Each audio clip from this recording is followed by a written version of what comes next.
Ngayong April 5 mga bossing ko ay unang biyernes, first Friday mga bossing ko ng buwan. Mainam mga bossing ko na subukan natin itong gawin upang sa ganon, sunod-sunod ang mga swerteng dumating po sa atin. At hindi basta birong-birong pera lamang ang darating sa buhay natin mga bossing. Pero syempre mga bossing ko, bukod sa inyo pong pagiging masipag, matyaga, mainam na subukan nyo po ito upang sa ganon, kayo po mga bossing ko ay may patunguhan ng inyong pagiging masipag. Kasi minsan, masipag ka, matyaga, pero parang lagi pa rin minamalas, napakailap ng swerte. Pero syempre mga bossing ko, numero 1, huwag kang makakalimot magdasal. Yan ang pinaka numero 1 makakatulong sa atin. Huwag mo nang i-chismis sa iba pa mga bossing ko kung ano man ang pagsubok mong pinagdadaanan. Ipagdasal nyo lang po yan. Unang-una, hindi ka na na-chismis. Pangalawa, hindi ka na kumalat mga bossing ko sa mga taong chismosa. Pangalawa, nasolusyonan pa ang problema po ninyo. Kasi yung mga chismosa, ikakalat ka lang po niyan. Tapos, ang mahal Panginoon, tutulungan ka mga bossing ko at pagkatapos, hindi ka pa machismis. Kaya huwag kang makakalimot magdasal kung napakarami mong problema ang pinagdadaanan. Ito pong aking po mga bossing kong i-share sa inyo, isa sa mga subok na at paborito ko mga bossing.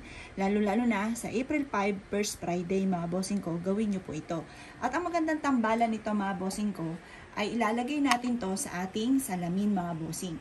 Kayo po ba ay may araw-araw na ginagamit ng salamin? Ito yung araw-araw kong ginagamit mga bossing. Ngayon po mga bossing, ganito lamang ang inyo pong gagawin. Ilalagay po natin ito mga bossing ko, pero bago natin ilagay, isusulat muna natin dito mga bossing ko ang numero na 37. Ngayon, gawin niyo po ito ng mga bandang alas 7 ng umaga mga bossing ko. At ito pa mga bossing ko, habang nag-wish ka, kasi ang 7, yan pa mga bossing ko ay panungwit ng swerte. Para ikaw ay makasungkit ng swerte mga bossing. Swerte po yan sa lahat. Swerte ito mga bossing ko sa mga mananaya, pampalakas din ng karisma para masungkit ang swerte. Ito pa mga bossing ko, iaadya ka kung saan lagi ikaw ay suswertihin. Di ba nga po mga bossing ko, kapag po tayo ay may susungkitin, gumagawa tayo ng kalawit. Para masungkit natin ng blessing, mainam na magawa po natin to mga bossing. 37. Ang ibig sabihin mga bossing ko ng dalawa, na numero mga bossing, negative po yan, lalo na sa Chinese, yan yung mga yumao. At yan po, panakto lamang po lagi ang blessing. Ang ibig sabihin yan, pagpares. Ngayon, kapag may labis, yan, 3 po ang bilang, yan po mga bossing ko yung labis-labis na swerte. Ang 7 mga bossing ko, ito ay ginagamit lalo na sa mga mananaya o negosyante para masungkit ang swerte. Ngayon pa mga bossing, kailangan din natin ng 5 piso. Ang ibig sabihin, di ba yung 758?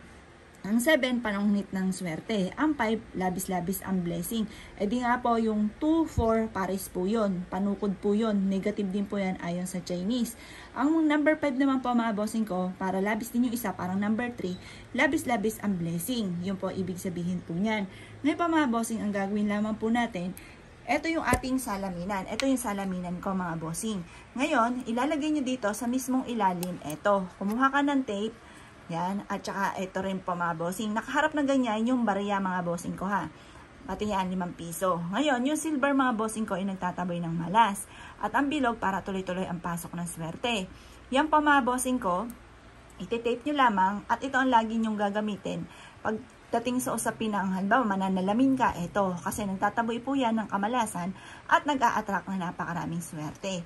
Ngayon pa mga bossing, kung kayo naniniwala at na-issue po itong gawin mga bossing, asya mga bossing, good luck po sa inyo po lahat.